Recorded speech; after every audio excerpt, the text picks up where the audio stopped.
Hello everyone, welcome back. Class 11th accountancy में हमारा topic चल रहा था, topic number 2 basic accounting terms. Already बहुत सारी अकाउंटिंग टर्म्स डिफरेंट वीडियोस में डिस्कस कर चुके हैं और पूरे चैप्टर की प्लेलिस्ट का लिंक नीचे डिस्क्रिप्शन बॉक्स में गिवन है। ओके, आप वहां जाकर उसको फॉलो कर सकते हैं। आगे बढ़ते हैं और इसी चैप्टर के अंदर हम एक नई टर्मिनोलॉजी डिस्कस करेंगे जो ओकेजनली आपके अकाउंट्स में आती है और ऐसे भी प्रैक्टिकल लाइफ में अक्सर हम लोग उसको यूज करते हैं। वो टर्मिनोलॉजी हमारी लाइव स्टॉक। तो अब इस वीडियो में हम समझेंगे what is the concept and what is the meaning of live stock. Live stock क्या होता है, किस तरह से उसको हम एसेट ट्रीट करते हैं और लाइव स्टॉक और स्टॉक के अंदर बेसिकली क्या डिफरेंस होता है।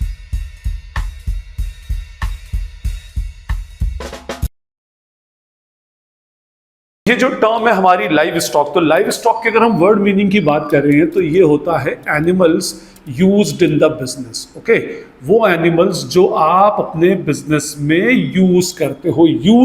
यूज करने के लिए रखे गए animal, that is called as live stock.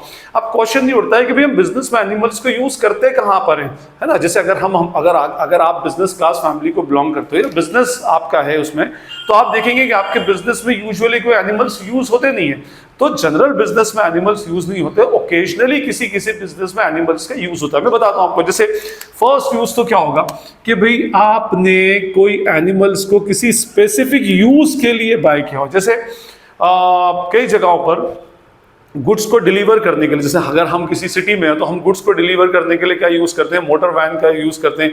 कोई किराए पर मोटर वैन लेकर आ जाते हैं या हमारी खुद की मोटर वैन या मोटर व्हीकल बाई की हुई होती है या कोई लोडिंग ऑटो बाई की होती है। इस तरह से हम करते हैं। उसमें कई जगहों पर आज भी गुड्स को डिलीवर करने के लिए बुलक कार्ट का यूज होता है। ऐसे दो बुलक्स होते हैं और पीछे एक लंबी चौड़ी एक प्लेटफॉर्म होता है लकड़ी का बना हुआ बुलक कार्ट, और उसमें चौड़े से टायर्स लगे होते हैं। तो वो बुलक कार्ट का बेसिकली यूज करते हैं। तो अगर आपका गुड्स ए से बुलक कार्ट से डिलीवर होता है तो उसके लिए जो बुलक्स आपने परचेस किए हैं, those bullocks are called as what, livestock. अगर आपने बाय किए हैं तो अगर कहीं से मंगवा रहे हैं, किराए पर वो बुलक कार्ट ले रहे हैं, तो फिर उस केस में वो आपकी लाइव स्टॉक नहीं होगी। आपने लेट सपोज एक बुलक 50,000 रुपीज का परचेस किया और दो बुलक से आपके पास ये 4 बुलक से, तो 2 लाख रुपीज। अब आप कहां शो करोगे इसको, भाई बुलक्स तो आपने बाय किए ना। ये बुलक्स आपके under the heading of live stock आपके सामने आपकी बैलेंस शीट के अंदर एसेट साइड में आ जाएंगे। ओके, अच्छा, अब देखिए बुलक्स की जो लाइफ होती है ये 1 अकाउंटिंग साइकिल से ज्यादा की होगी। जब ये 1 अकाउंटिंग साइकिल से ज्यादा की होगी तो they will be considered as fixed asset. तो जो हमारे बुलक्स होंगे वो हमारे फिक्स्ड एसेट होंगे। बुलक के नाम से कोई अकाउंट स्पेसिफिकली ओपन नहीं होता। लाइव स्टॉक के हेडिंग के अंदर सारे एनिमल्स, अगर आपके पास इससे के अलावा और भी कुछ एनिमल्स हैं, वो अगर यूज करते हैं तो वो भी क्या कहलाएंगे, आपके लाइव स्टॉक की हेडिंग के अंदर ही आ जाएंगे। स्पेसिफिकली एनिमल्स के नाम से कोई स्पेसिफिक अकाउंट ओपन एक्चुअली नहीं होगा। फाइन। तो जो एनिमल्स हम यूज कर रहे हैं, जैसे मैंने आपको बताया कि भाई फ्रेट के लिए आप बुलक्स को यूज कर रहे हैं, बुलक कार्ट कर रहे हैं, तो बुलक कार्ट के लिए जो बुलक्स आपने बाय किए हैं, जो बैल आपने बाय किए, वो बैल क्या कहलाएंगे, आपके लाइव स्टॉक कहलाएंगे। ओके, एक यूज तो ये हो गया।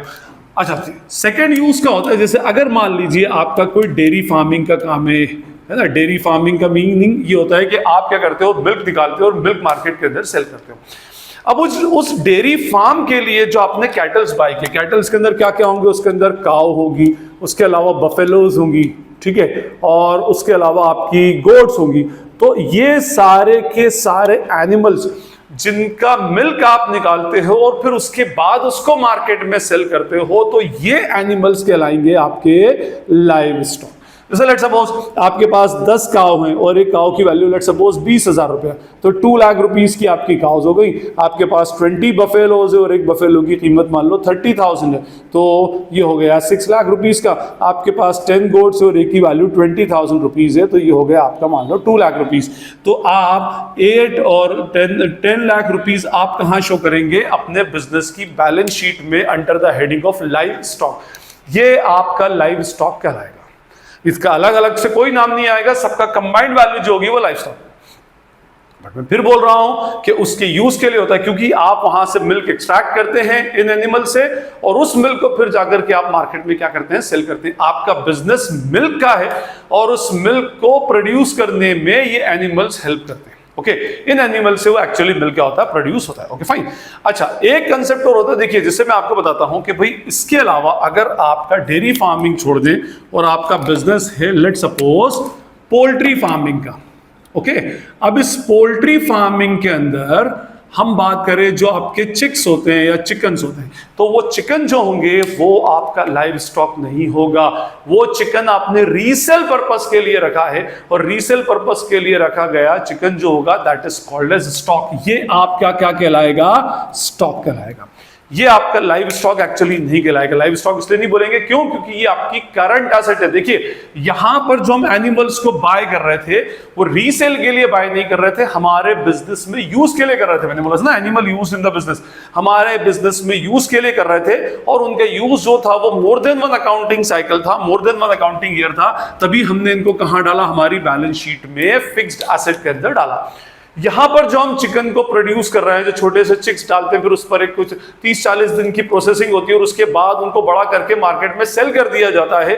तो वो जो चिक्स होते हैं they work as what? Stock. वो आपका क्या कहलाएगा? आपका स्टॉक कहलाएगा। तो ये डिफरेंस आपको करना पड़ेगा। और ये स्टॉक है क्योंकि, तो ये स्टॉक किसके अंदर आएगा? आपकी करंट एसेट के अंदर। जब तक आपका सेल नहीं होता तब तक क्या कहलाएगा? ये करंट एसेट के अंदर आपकी स्टॉक की हेडिंग के अंदर आ जाएगा। Okay fine.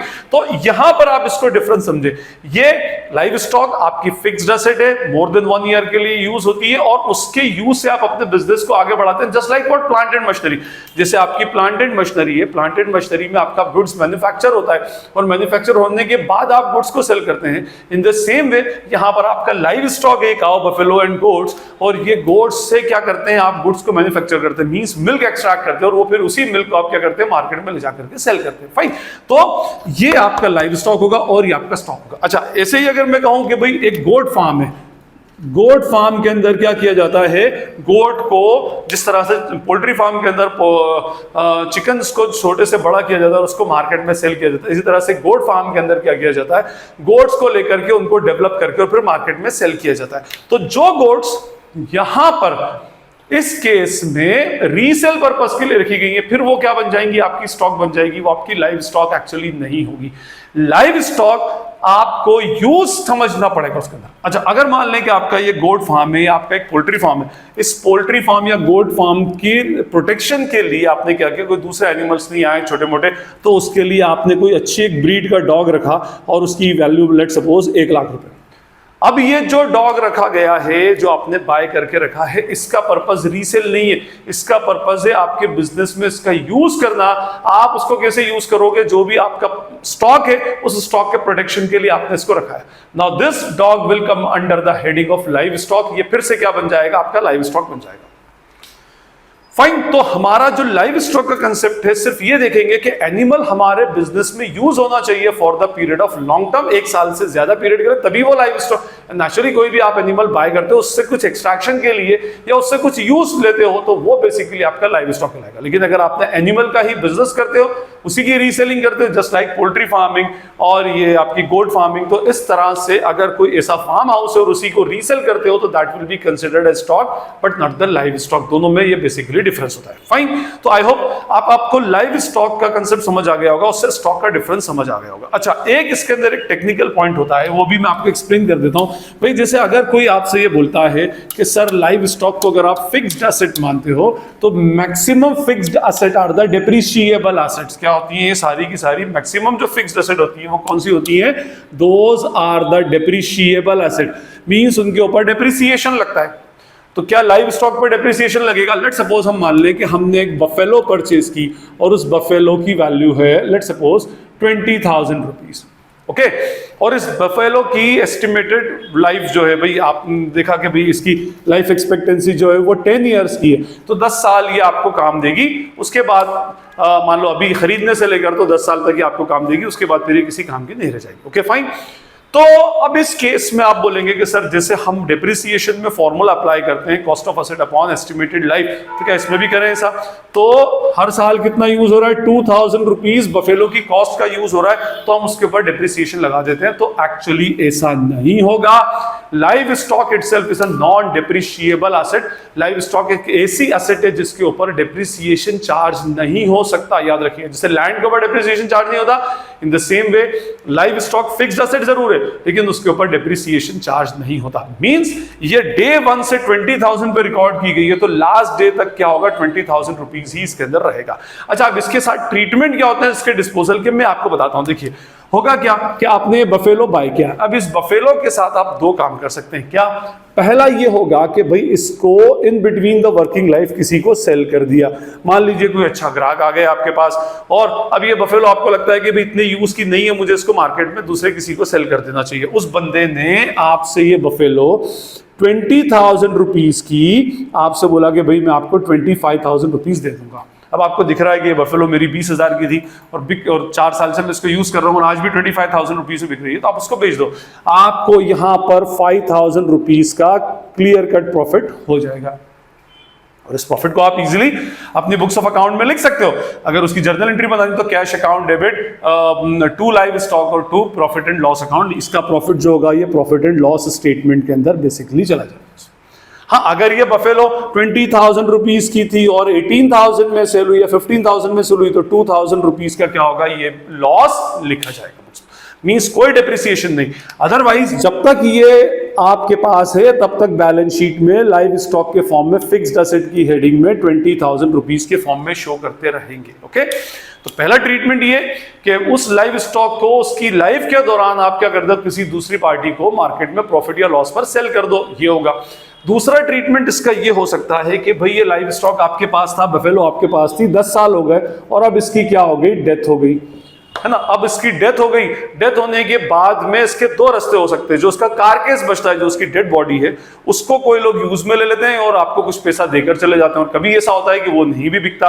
तो अगर इसकी डेथ हो गई और उसका कारकेस अगर सेल नहीं हुआ तो उस केस में पूरा का पूरा 20,000 आपको लॉस के फॉर्म में दिखाना पड़ेगा और ये पूरा लॉस आप कहां डाल दोगे, P&L अकाउंट, अपना स्टेटमेंट ऑफ P&L में डाल दोगे। ओके, बट अगर कारकेस किसी वैल्यू में सेल हो जाता है, लेट सपोज कि भाई उसे उसके लेदर के लिए, उसके सींग के लिए, किसी भी रीजन से अगर वो मार्केट में सेल हो जाता है, अभी 20,000 के बफेलो के कारकेस की वैल्यू मान लीजिए 5,000 या 3,000 रुपीज में सेल हो गया, तो अब यहां पर 3,000 के अंदर सेल हो गया, तो फिर वही 20,000 की आइटम 3,000 में बिक रही है, तो 17,000 रुपए का आपका लॉस आपको अपनी बुक्स ऑफ अकाउंट्स के अंदर फाइनली शो करना पड़ेगा। तो ये हमारा लाइव स्टॉक का ट्रीटमेंट था, लाइव स्टॉक का कंसेप्ट था, लाइव स्टॉक का ट्रीटमेंट था कि अकाउंट्स में इसका ट्रीटमेंट एक्चुअली कैसे करते हैं। लाइव स्टॉक से समझते क्या है हम, लाइव स्टॉक और स्टॉक के बीच में डिफरेंस क्या होता है। लाइव स्टॉक आपकी फिक्स्ड एसेट होती है और नॉन डेप्रिशिएबल एसेट होती है, हमेशा याद रखिएगा उसको। ये अपना कंसेप्ट अकाउंट्स के लिए भी क्लियर कर रखिएगा और दूसरे इन जनरल भी फाइनेंशियल टर्म्स के पॉइंट ऑफ व्यू से भी इसको क्लियर करके रखिएगा। तो आई होप आपको ये लाइव स्टॉक का कंसेप्ट क्लियर हो गया होगा। Still if you feel any query in doubt you can ask in the comment section. कोई भी अगर क्वेरी रेज होती है तो कमेंट सेक्शन में आप पूछ सकते हैं। This is Najeeb Hashmi signing off from Najeeb Hashmi's academy. Thank you.